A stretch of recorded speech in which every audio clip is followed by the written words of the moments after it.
ॐ भूर्भुवः स्वः तत्सवितुर्वरेण्यं भर्गो देवस्य धीमहि धियो यो नः प्रचोदयात्। ॐ शान्ति शान्ति शान्तिः. Namaskar my dear friends, this is a video on the Upanishadic story series. The topic of this story is Thus Spake Yajnavalkya. Wealth can buy convenience and comfort, but not inner peace, which alone is worthy of possession.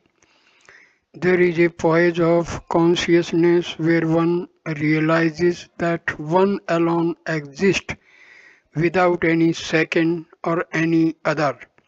That is a poise beyond all dualities. The attainment of that stage alone gives real final peace and the go by to all doubts. That is the lesson taught by the Rishi here to his wife Maitreyi. The classic conversation between this extremely loving pair is admittedly very eloquent. Passages from it are often quoted. The beautiful story occurs in the Brihadaranyaka Upanishad. The great seer Yajnavalkya had two wives, Maitreyi and Kal- Kalyani or Katyani. Of them, Maitreyi was a true seeker after truth. She was a Brahmavadini, one who discusses the Brahma and meditates upon it. Kalyani was like all other ordinary women, attached to worldly things and busy with household affairs. After leading a householder's life for years, the Rishi Yajnavalkya thought of changing the mode of his life and of taking to sannyasa or the fourth stage in life, which is one of complete renunciation of the world. He therefore called Maitreyi to his side one day and said to her, I am thinking of renouncing the world. I want to be a sannyasi. I wish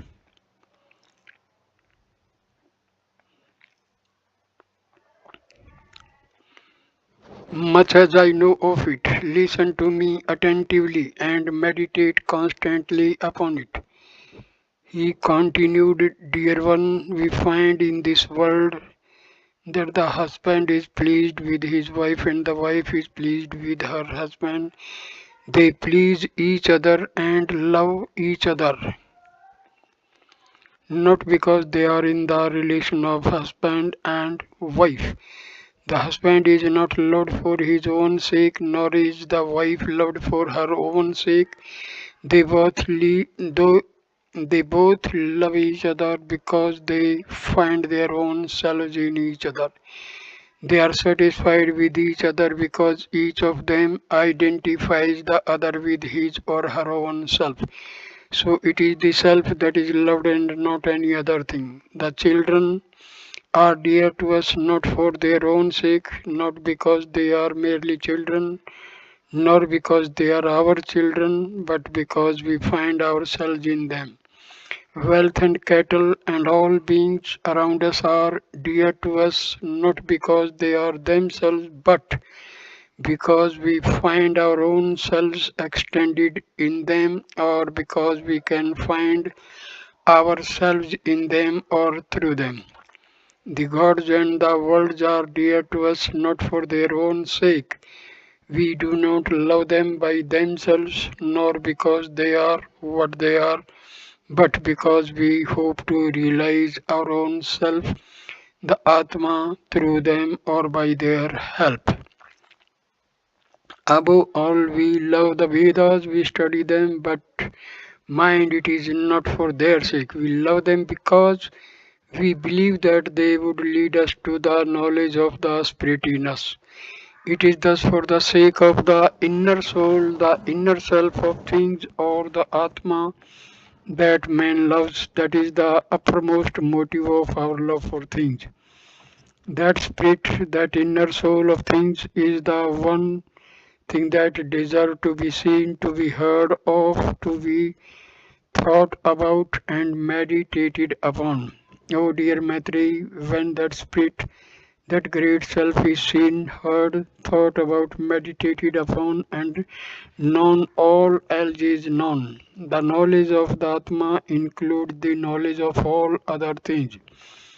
It supersedes all other knowledges. This Atma is the first and the last of things. All this that is visible and visible is the Atma. When that Atma is known, all else is known.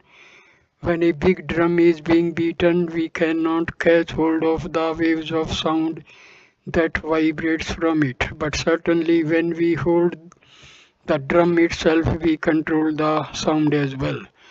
So too when the veena or the stringed instrument is being played upon, the numerous tunes that emerge from it are intangible and cannot be imprisoned. But certainly when we get hold of the instrument itself, we can control the tunes and play upon it at will. So too can we know the multifarious world in all its wild variety only when we know the Atma, the inner soul of things that pervades all things.